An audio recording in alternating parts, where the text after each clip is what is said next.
Bonjour Nicolas Barré. Bonjour Mathieu. Votre éclairage éco ce matin sur la flambée des cours du pétrole et de l'or. Oui, le pétrole a bondi au-dessus de 70 $ le baril. La dernière fois que c'était arrivé, c'était après les attaques de drones, vous vous souvenez, en septembre, qui avaient paralysé pendant quelques semaines la moitié de la production saoudienne.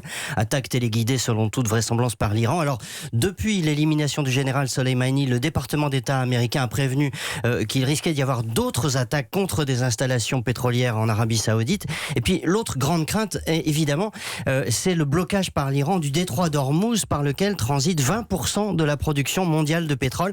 Et ça, ce serait vraiment le scénario catastrophe, notamment pour nous, Européens. Mais pourquoi plus pour nous, Européens ?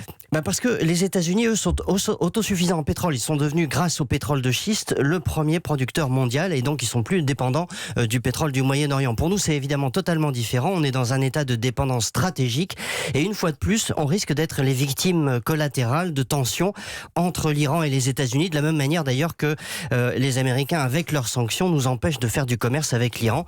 Alors cela dit, si le pétrole flambe, toutes les économies, y compris l'économie américaine, seront touchées. Un pétrole qui grimperait à 80 ou 100 $ par exemple, c'est tout de suite du pouvoir d'achat en moins avec les conséquences immédiates qu'on connaît. On se souvient comment est arrivée la crise des gilets jaunes. Et puis bon baromètre de l'inquiétude générale, l'or, valeur refuge par excellence, est à son plus haut niveau depuis 7 ans.